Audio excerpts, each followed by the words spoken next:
नमस्कार दोस्तों, सावन का पावन महीना प्रारंभ हो चुका है। आज के हमारे इस वीडियो में हम आपके लिए सावन मास के प्रथम सोमवार की पौराणिक कथा लेकर आए हैं।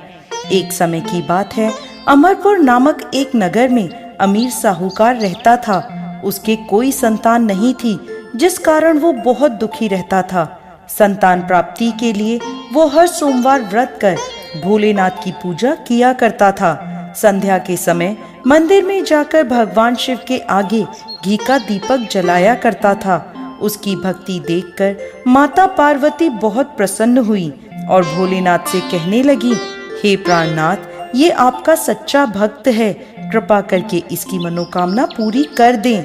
यह सुन भोलेनाथ बोले, पार्वती, पूर्व जन्म के कर्मों के कारण इसके भाग्य में संतान सुख नहीं है। परंतु माता पार्वती नहीं मानी। तब भोलेनाथ ने स्वप्न में उस साहूकार को दर्शन दिए और संतान प्राप्ति के वरदान के साथ साथ ये भी बताया कि उसका पुत्र अल्प आयु होगा और उसकी आयु मात्र 16 वर्ष की होगी।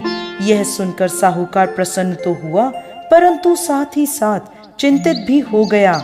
ये सारी बात उसने अपनी पत्नी को भी बता दी। पुत्र के अल्प आयु होने की बात जानकर साहूकार की पत्नी भी बहुत दुखी हुई, लेकिन साहूकार ने अपने सोमवार के व्रत का नियम नहीं छोड़ा। कुछ समय बाद साहूकार के घर में एक सुंदर पुत्र रत्न पैदा हुआ, जिसका नाम उन्होंने अमर रखा। अब अमर 11 वर्ष का हो गया था, तो साहूकार ने उसे अपने मामा के साथ शिक्षा ग्रहण करने काशी भेज दिया। साहूकार ने उन्हें रास्ते के लिए कुछ धन दे दिया और कहने लगा, तुम जहाँ भी रात्रि विश्राम करो, वहीं यज्ञ आदि करके ब्राह्मणों को भोजन करवा देना। अमर अपने मामा के साथ यात्रा पर निकल पड़ा। रास्ते में वो एक राज्य में पहुँचे, जहाँ राजकुमारी का विवाह हो रहा था। परंतु जिस राजकुमार से उसका विवाह होना था, वो अचानक किसी कारण से एक आंख से अंधा हो गया। यह बात किसी को पता ना चले, इसलिए राजकुमार के पिता ने अमर से दूल्हे की जगह बैठने की विनती करी। अमर ने यह विनती स्वीकार कर ली और राजकुमारी चंद्रिका से विवाह कर लिया।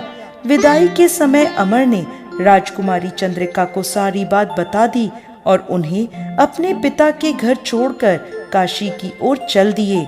जब अमर 16 वर्ष का हो गया, तब उन्होंने एक यज्ञ का आयोजन किया और यज्ञ के बाद ब्राह्मणों को भोजन कराया और अन्न और वस्त्र दान भी किए।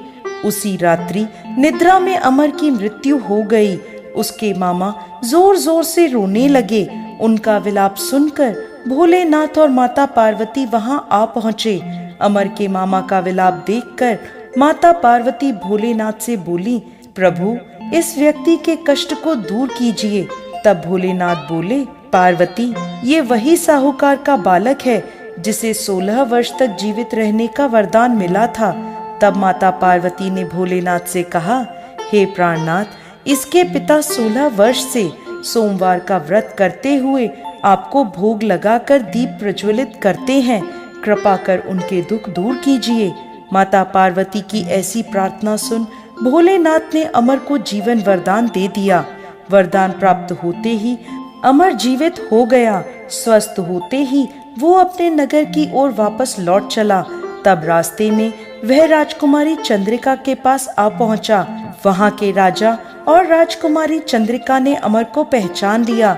राजा ने राजकुमारी चंद्रिका को अमर के साथ उसके घर की ओर विदा किया।